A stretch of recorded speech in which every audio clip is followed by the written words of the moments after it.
grabación de video, futuro podcast, en temas de salud y neurociencia. Soy Claudia Sáenz, con la empresa Sana Psicología, con ustedes transmitiendo en vivo hoy día nuestra primera vez. Así que si es que tiene preguntas, comentarios para hacernos, adelante, es el momento para interactuar con nuestro invitado, conmigo también. Gonzalo de la Jara está a cargo de las cámaras y el sonido. Así que, pues bien, ya vimos toda una introducción, ¿no es cierto? No una introducción, sino que abordamos el tema de la emoción, de la emocionalidad de la persona, sí. Cómo esto lo relacionamos con el ámbito educativo, y con nuestro quehacer profesional también, y cómo pareciera ser un elemento fundamental para dirigirnos a la felicidad. Hoy día vamos a hablar de la felicidad. Cuéntame, yo quiero saber eso. Sí. Bueno, a raíz de lo que una vez conversamos en una conversación de pasillo. Porque estabas muy feliz. Claro. ¿Qué te pasa? Justamente por la sanción social, digamos, de la felicidad, quisimos organizar con Boris, que fue el profesor que estuvo en el primer módulo, digamos, hablar sobre las emociones, y a mí me interesaba como profundizar en una en particular, que es la felicidad, que básicamente está extremadamente castigada en la sociedad chilena, que sufrimos de tristeza endémica. Para hablar de la felicidad escogí yo como 3 autores: un psiquiatra, para estar dentro del contexto, que es un psiquiatra argentino, que es Daniel López, que tiene un centro de estudios psiquiátricos, digamos, sobre las emociones. Un sociólogo, que es una de las pregrados que yo estudié, que es Pierre Bourdieu, que tiene la teoría de los campos, los hábitos y la construcción social, un poco de cómo se construye socialmente y cómo nos movemos socialmente en la realidad. Y un filósofo que me pareció bien interesante, que es norteamericano, que es Philip Zimbardo, que es un filósofo que tiene una teoría sobre las zonas temporales y cómo nosotros vivimos y tenemos ritmo de vida en esas zonas temporales. Entonces, la conversa hoy día es un poco vincular la noción de felicidad con la noción de tiempo y con la noción de construcción social. Hacia allá quiero que la conversación vaya. Igual tú me vas poniendo libre. Pero tú sabes que tu pauta puede cambiar. No, son 15 minutos. 15 minutos. Claro, a combatir desde la dispersión. Ya. Bueno, lo primero que hay que decir un poco, mira, yo me hice aquí mis apuntes cuadrados, estructurados, mi pauta. Como partir desde una definición de felicidad. Este centro de estudios psiquiátrico argentino establece que la felicidad es el bienestar subjetivo percibido. Bienestar subjetivo percibido. Ahora, la noción de felicidad está siempre en entredicho, ¿no? Hay gente que dice que la felicidad no existe, o son etapas o son momentos. No se puede ser feliz constantemente. Aún más, la psiquiatría o la psicología incluso pueden patologizar el excesivo feliz. Y ahí podemos entender, ver que la felicidad también se entiende como un estado de alegría, como que tienes que estar sonriendo, tienes que estar pero no solo alegría, con una sensación. No, estoy pensando como en la visión general de un estado casi como entre nubes, ¿no? Claro. Como una especie de enamoramiento, pareciera ser la visión de felicidad. General, entonces es muy efímero, ¿no es cierto? Se va rápidamente porque son momentos que, como tú dices, la gente tiene por entendido que esta felicidad va y viene. Claro, entonces, y debe tener un fin, siempre un fin. Exacto.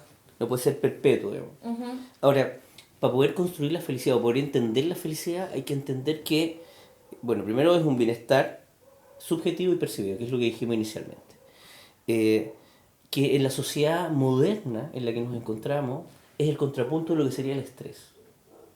Por un lado tú tendrías el estrés, o esta cierta noción de sufrimiento, de tristeza, y por otro lado tendrías versus la felicidad. La forma en cómo tú puedes medir la felicidad en una sociedad que está absolutamente economizada tiene que ver con el nivel de vida, respecto a cómo tú percibes tu nivel de vida, ¿ya?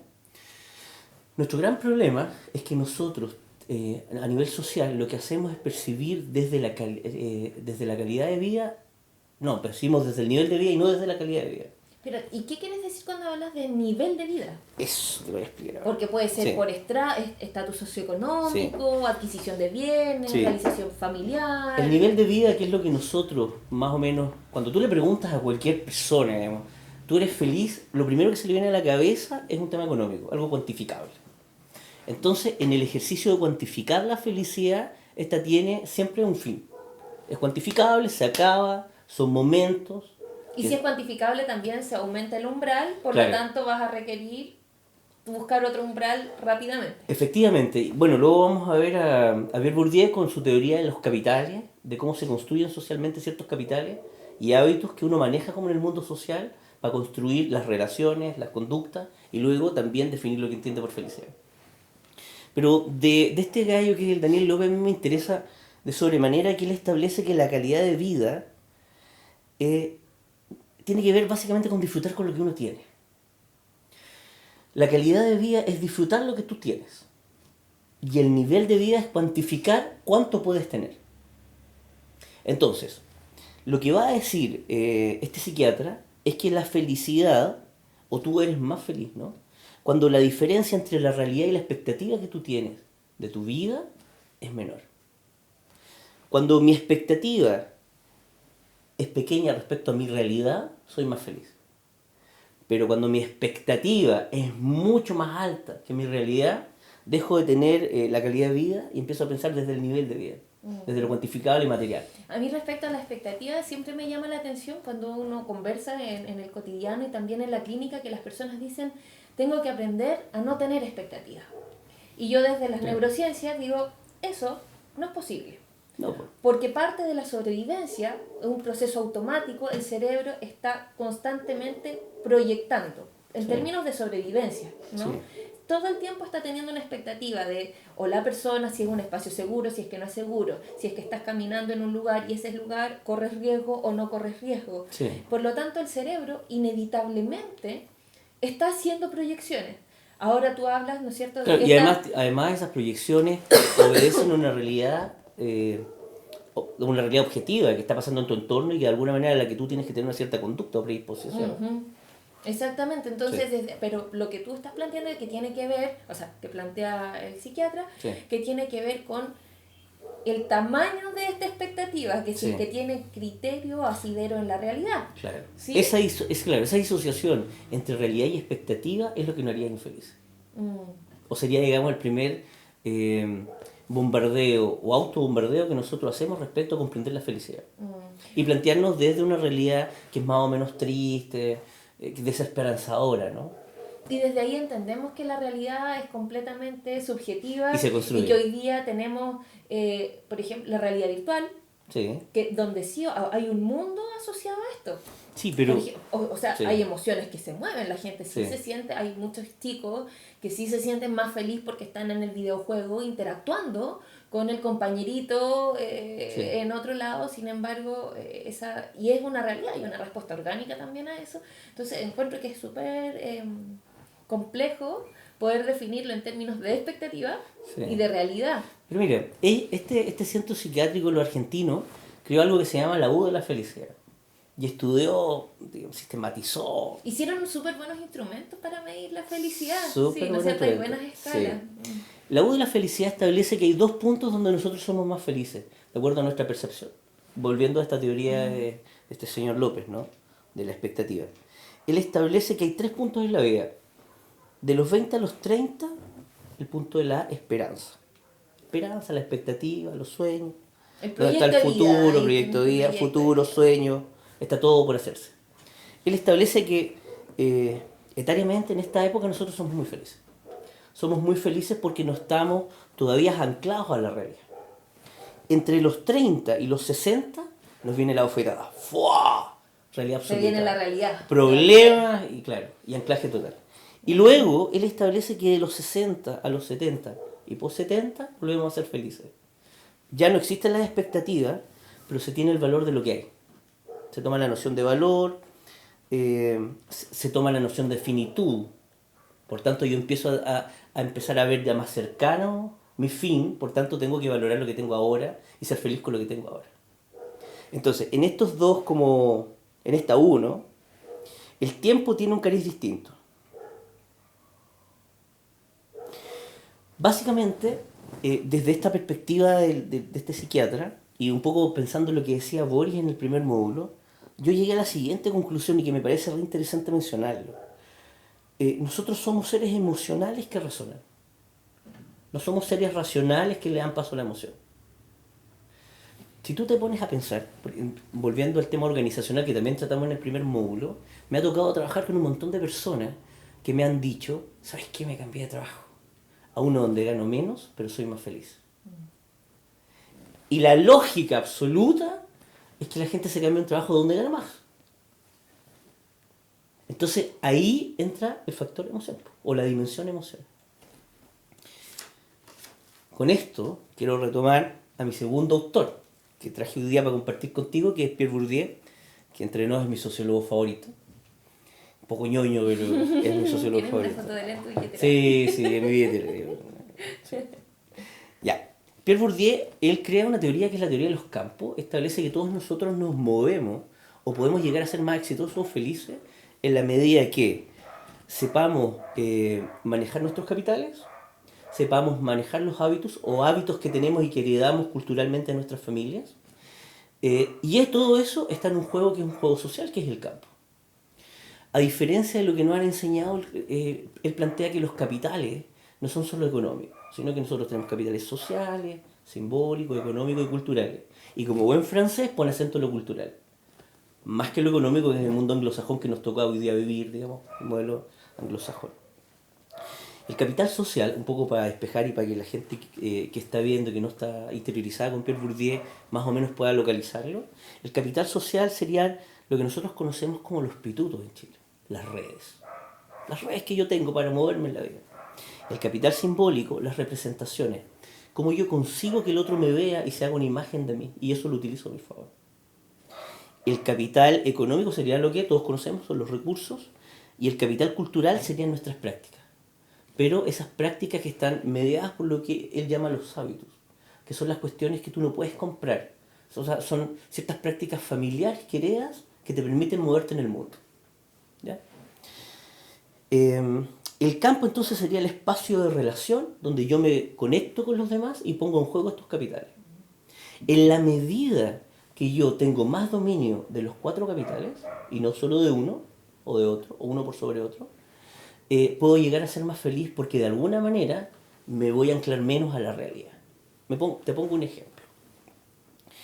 Si socialmente nosotros construimos la realidad a partir de las relaciones determinan emociones, vínculos, etcétera, etcétera, lo que va a decir Bourdieu es que en la medida que yo manejo mi imagen, en la medida que tengo redes de contacto, en la medida que tengo un hábito, una cierta forma de vivir en el mundo que es aspirable por otros, yo dejo de tener la presión social que todos los demás me ponen o me imponen a mí y que me hace más infeliz. Oye, y en esto, ¿qué dices tú respecto a...? Yo soy burdiano, entonces de alguna manera yo, a ver, respecto a las expectativas, me hace mucho sentido, digamos, el psiquiatra, que es el señor López, porque básicamente en una sociedad que es neoliberal, que es consumista, ser consumista significa que tú obtienes algo, se consume y necesitas conseguir otra cosa, ¿no? Eso es el consumismo.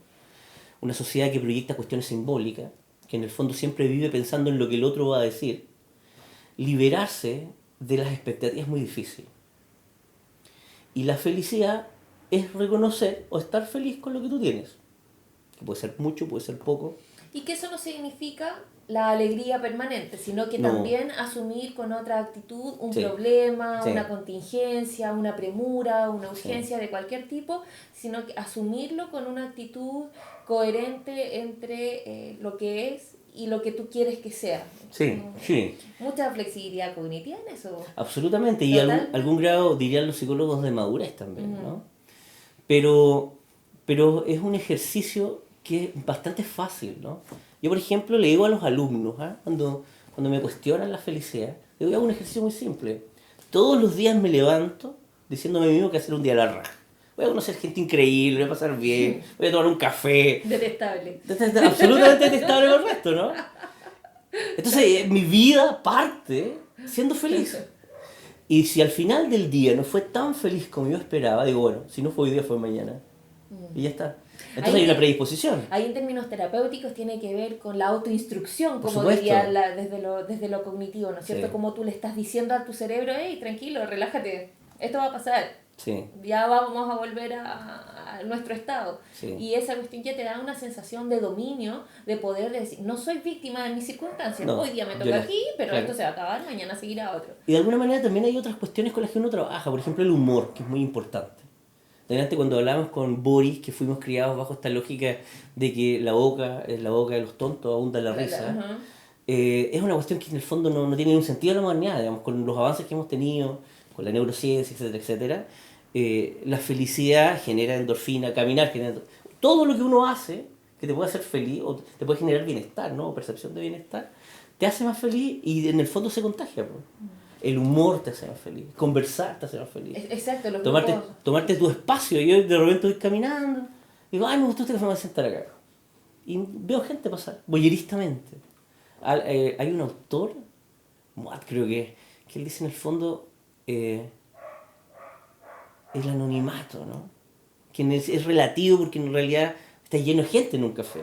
Pero ese anonimato, esa noción de anonimato del café, es los momentos donde tú reflexionáis, po, con el murmullo del entorno. No estás solo, estás rodeado de gente, pero eres un anónimo en esa gente. Y donde te puedes extraer de ti mismo, reflexionar sobre ciertas cuestiones, reconfigurarte y seguir el día. Eso podríamos llamarlo la introspección, como Claro, las pausas claro. de poder reflexionar sobre... Sí. Y las decisiones importantes se toman en esos espacios. No es que uno se siente y diga, "Ay, Claudia, nos vamos a divorciar. Sentémonos aquí y conversemos sobre el divorcio".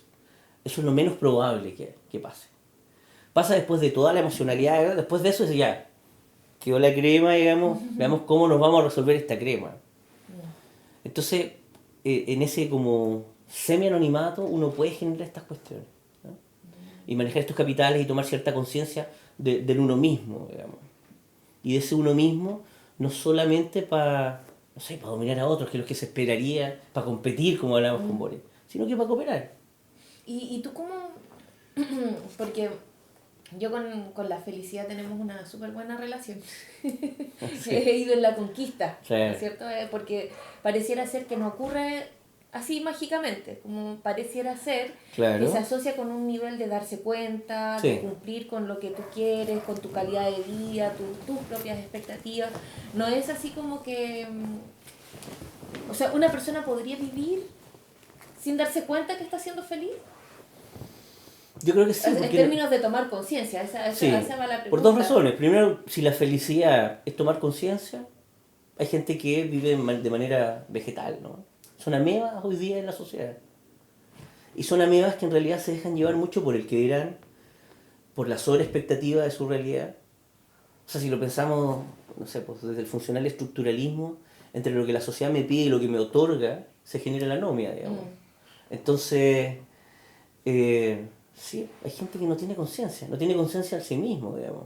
Si tú no tienes conciencia en sí mismo, no eres motor de tu vida, sino que eres receptor de lo que dicen que... Claro, porque hay mucha gente Eres. que va por la vida y cuando Sí. se queda sin su objeto Sí. de deseo, como dirían ustedes, Oye, usted. Ustedes. Sí, ya, perfecto. cuando se queda sin su objeto de deseo, después recién ahí Sí. dicen, chuta, era feliz. Chuta, Sí. parece que esto era mi mejor etapa y la embarré, hice tal cosa, y uno lo ve sistemáticamente en el cotidiano y Sí. en el proceso terapéutico también con los Sí. pacientes. Entonces, me parece que alguna relación tiene que haber Existe, po. Y con existe la, una... con la conciencia que yo tengo de Sí. decir, en verdad me siento realizado, realmente me siento súper feliz en esto, Sí. qué decisiones voy a tomar para poder mantener o tomar del mejor modo este estado. Mira, el Philip Timbardo, que es nuestro tercer invitado a la mesa hoy. Y tú dale con la pauta. Sí, absolutamente. No hay ¿ya? caso. No, sí, a ratos yo coqueteo y salgo, pero hay una pauta, digamos. Lo intento, ya, Claro. bueno, sigue con tu pauta. Bueno, el Philip Zimbardo escribió un libro que se llama Los secretos poderes del tiempo, para poder explicar la felicidad o infelicidad que vivía la gente en Norteamérica, el descendiente siciliano, italoamericano, ¿no? Y él llegó a la conclusión, después de un estudio mundial, que todas las personas en Occidente, porque se remite a Occidente, vivimos en 3 zonas temporales, que parece perogrullo, pero voy a explicar por qué. Él dice que nosotros vivimos en 2 pasados, 2 presentes y 2 futuros. Y eso va a determinar la forma en cómo vivimos en el mundo, nos relacionamos y nos entendemos nosotros mismos. tiene le hago un cierto vínculo con la noción de hábitus, porque cómo tú percibes el mundo, él va a establecer que también tiene vínculo con la religión, digamos, pero también con los hábitos familiares y culturales que tú tienes. Él establece que las personas que viven ancladas al pasado, viven ancladas al pasado positivo y negativo. Las personas del pasado positivo son todas estas personas que uno conoce y dice, todo tiempo pasado fue mejor, idealizando, ¿no? Así como un ejercicio recurrente de nostalgia, ¿no? De nostalgia positiva. Y luego tienes el pasado negativo, que es el gallo que reclama, que era todo injusto, que era pésimo, que ahora estamos mejor. Entonces, esas personas, al pensarse desde el pasado, viven su presente de una manera distinta. Vamos al presente. Uh-huh. Las personas que viven en el presente también viven en un presente positivo y en uno negativo. Tenemos el presente hedonista, que el gallo que vive en el presente va a pasarlo bien, me considero uno de esos. Y luego tienes el presente realista o hiperrealista, que es ese gallo que establece que el presente es una cadena de dificultades constantes que me pone trabas en la vida. Estoy con la mala racha. Estoy con la mala racha. ¿Cierto? Sí. Okay. Ya. Y luego, la tercera zona temporal es el futuro. Mismo ejercicio. Positivo y negativo. ¿Y tienen mezclas, por ejemplo, las dos zonas temporales con las dos zonas temporales pasadas, con las dos zonas temporales presentes? ¿Tienen una relación? Los ritmos de vida. Bueno, pero veamos primero el futuro y luego te voy a los ritmos de vida, ¿ya? Lo lamento, mira. Compulsión se llama eso. Ya. Felicítate, está bien, cumple con tu deseo, gracias. Como dirías. Mantiene el deseo constante. Sí, mantener el deseo constante porque así es el interés, digamos. Ya. En el presente positivo en el futuro positivo tenemos el futuro esperanzador, que son todos estos gallos, ¿no? que establecen que el futuro va a ser mejor, aún más articulan su economía, planificándose para el futuro, ¿no? Dejan de vivir el presente porque el futuro va a ser mejor. Hay un desplazamiento ahí. Y luego tienes los del futuro negativo, que establecen la inestabilidad y viven su presente desde el miedo. Como el futuro es apocalíptico, se va a acabar esta cuestión, ¿no? Esa forma en cómo uno percibe el tiempo, esa forma en cómo articulas los capitales, esa forma como lo que tú aprendiste en tu familia, que son los hábitos, te dan herramientas para vivir, van a determinar la forma en cómo tú percibes la felicidad, desde mi punto de vista. Entonces, a esta cuestión, Zimbardo le llamó los ritmos de vida.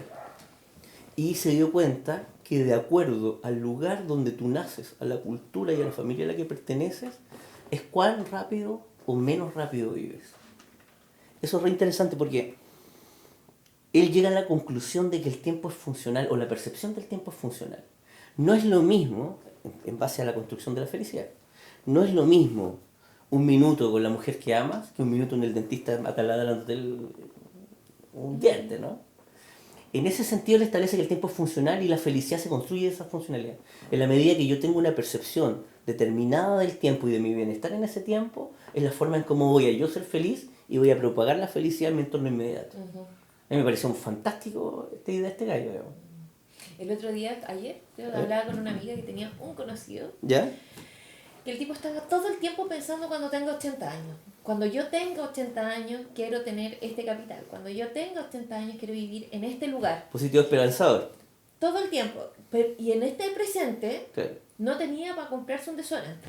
Claro. Pero tenía propiedades por todas partes, claro, acciones, fondos mutuos, una serie de cosas. Claro. Pero no tenía un peso ahora. Un peso para comprarse un desodorante hoy día. Pero estaba muy feliz. Sí. Porque sabía que si seguía el plan, como iba, a funcionar. Su plan ya estaba avanzando, era concretamente, ya estaba logrando lo que quería, y a los 80 años iba a tener el capital, la parcela y las casas y no sé qué acciones más aseguradas. Y con eso estaba feliz. Sí. Contento. Solo con la proyección y saber que se iba acercando un poco mucho a sus 80 años. Mira, piensa en todos estos viejitos, que a mí me toca mucho verlos, ¿no?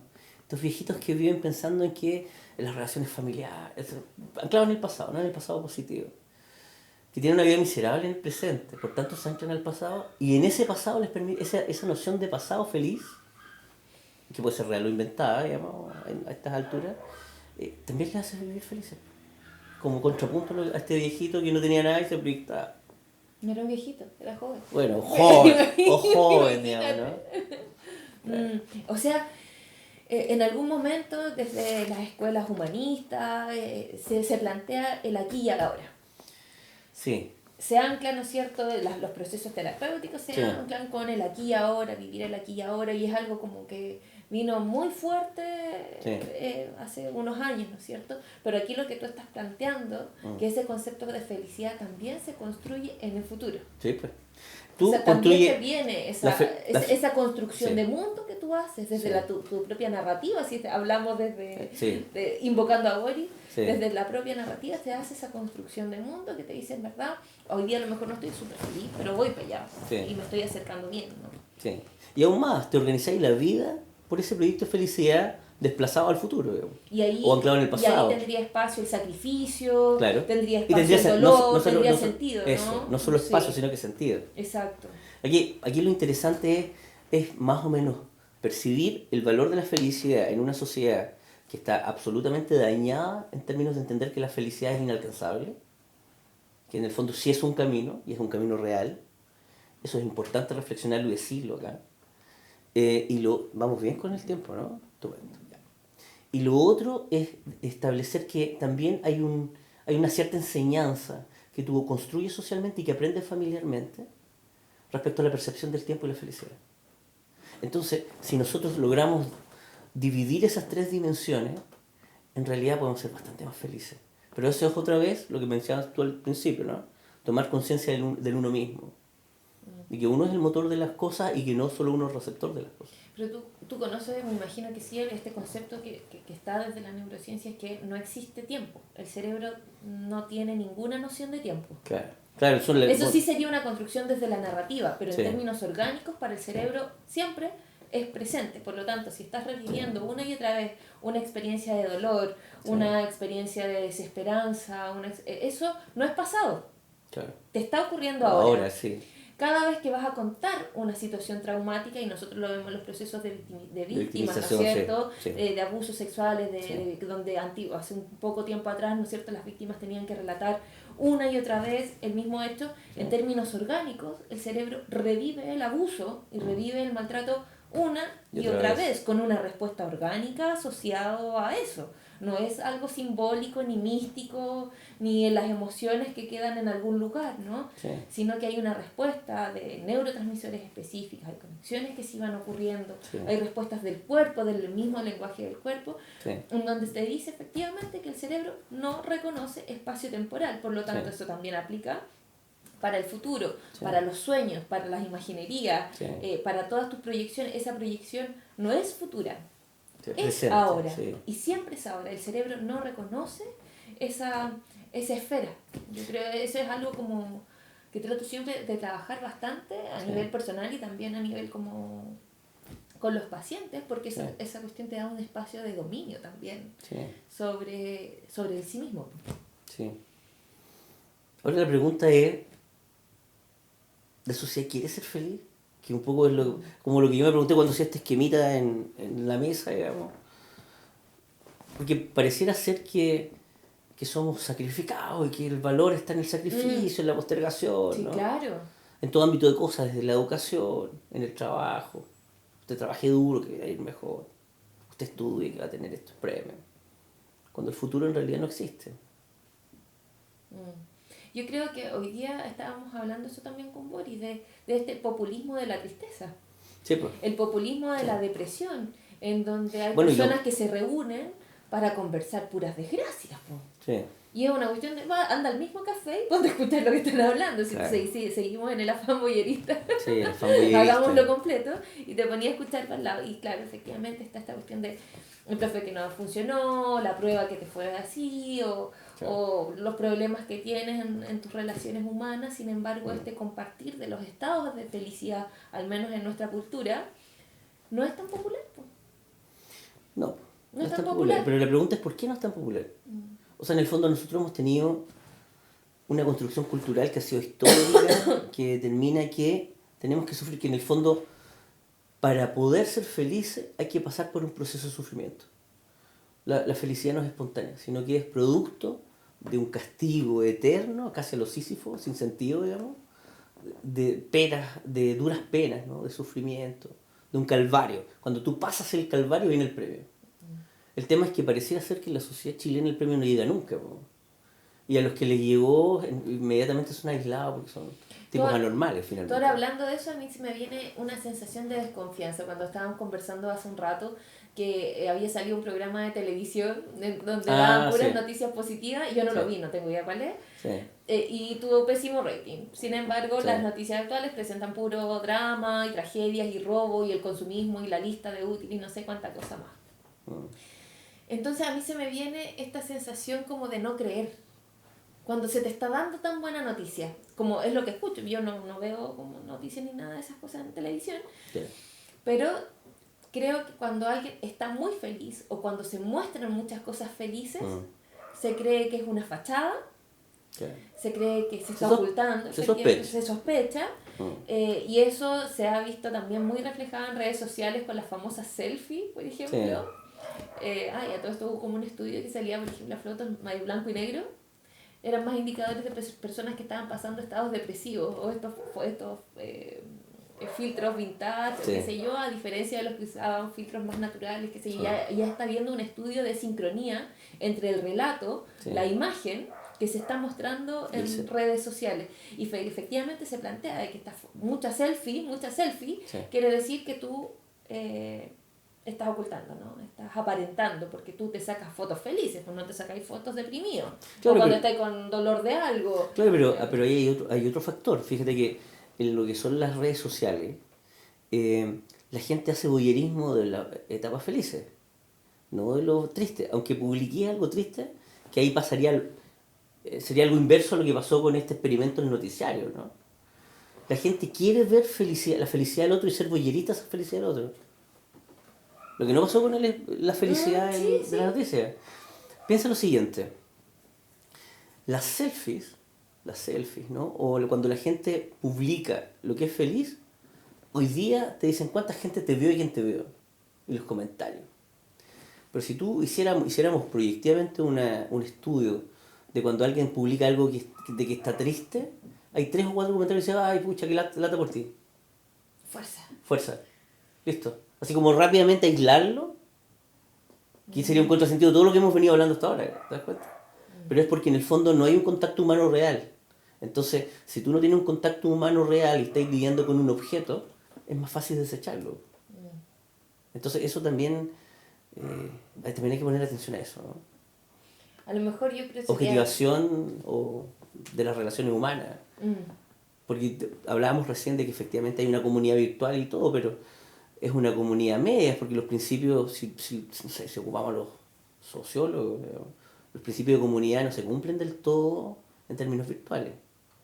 Porque no existe la solidaridad, la empatía, el sentido de pertenencia tan arraigado. Si yo me enojo contigo, te saco de mi Facebook, listo. Ya no necesito pelearme contigo. Me encanta la diferencia. Estás a un clic de distancia. Sí. Me encanta ese concepto. Por supuesto. Pero yo creo que ahí, no sé, porque ahora hay un amigo que anda aquí en la casa, que tiene 12 años. Y se está quedando con mi amiga. Perfecto. Entonces juega todo el rato con los videojuegos estos interactivos. Fortnite. Sí, ya. Todo el rato. Entonces, oye, ya, pues Rafael, le digo, conéctate, pues, conversemos, disfruta el paisaje, no sé, pues hagamos algo juntos. Interactuemos. Oye, Claudio me dice, pero si yo estoy interactuando.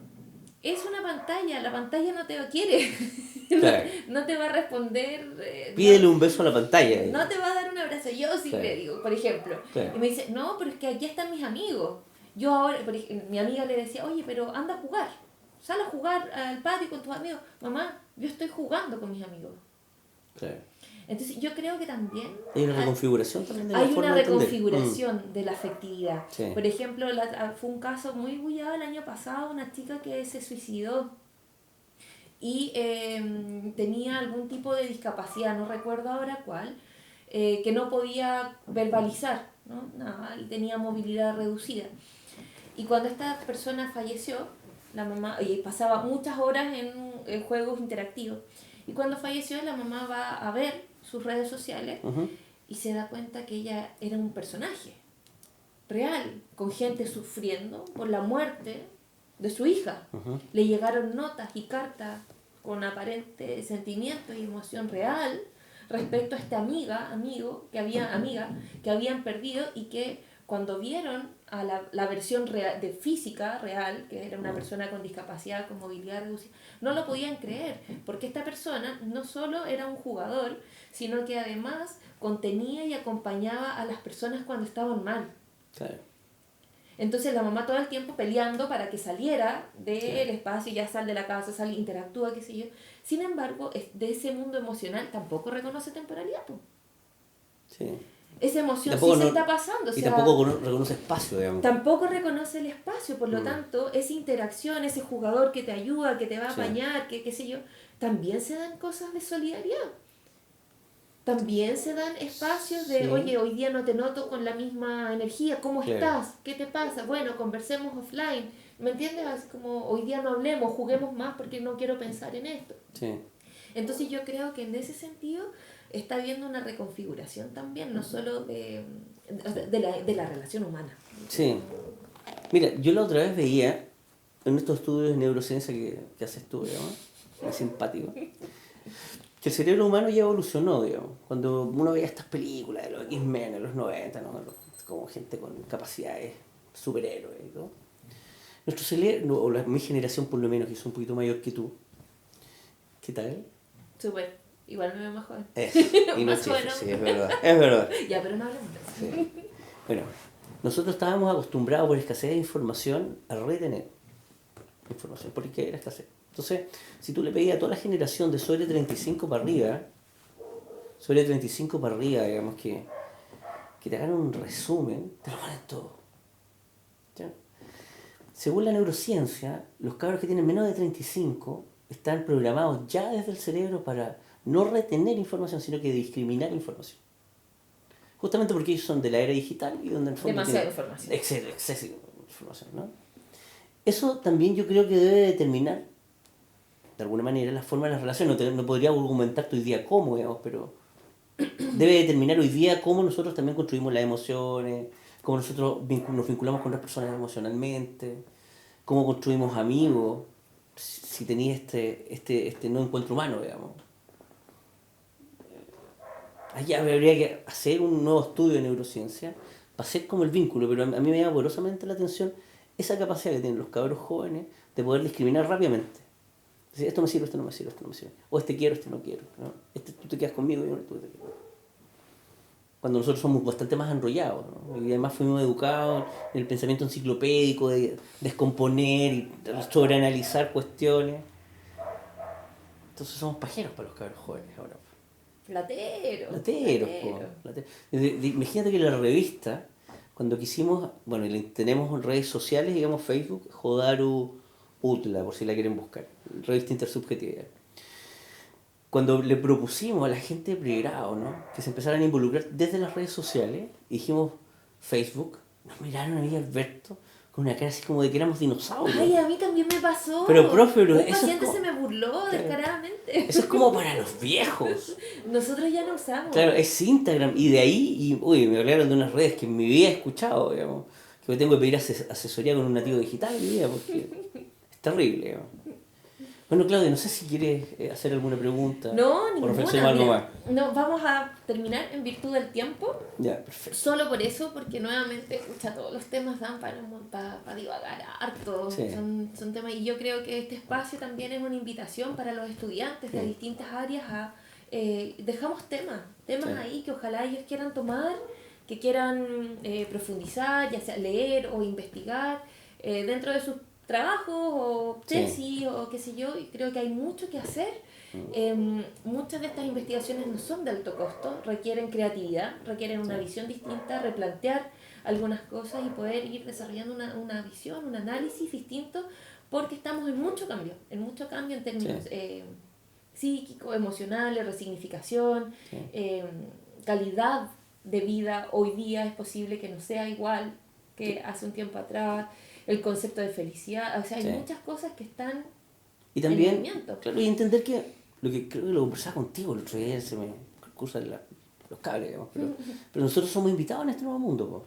En el fondo tenemos la gran virtud de haber vivido en dos mundos, ser una generación en transición, que logra tener una cierta noción de la memoria, digamos, de lo que fue el pasado, la construcción emocional del pasado, de los modelos de crianza, versus estos nuevos modelos de crianza, estas nuevas formas de ver el mundo, estas nuevas formas de vinculación. Entonces de ahí se puede sacar algo rico igual. Yo creo que lo peor que podemos hacer es cristalizarnos. Sí. Y creer que algo es rígido. Claro. Entender que estamos en este bucle, que va, que viene, que hay un fluir y tratar de descubrirlo. Yo creo ver con ojos de niño un poco, impresionarnos. No perder esa capacidad. Tener, a lo mejor no seremos expertos, pero sí poder curiosear en todo lo que está pasando. Es una tremenda invitación. Así que muchas gracias por acompañarnos. Me encantó. Así que ojalá podamos seguir también en todos los proyectos que tenemos y que puedas acompañarme de nuevo en otro programa. Mientras tanto nos despedimos. Los invitamos a seguirnos, sigan el canal, va a estar pronto en YouTube, lo vamos a tener en el canal de Sana Psicología, así que traten de seguirlo, también vamos a publicarlo en Facebook. Y bueno, vamos a ir comunicando las novedades por estas redes sociales, así que muchas gracias por acompañarnos y si está por ahí, denos un gusto. Que esté muy bien.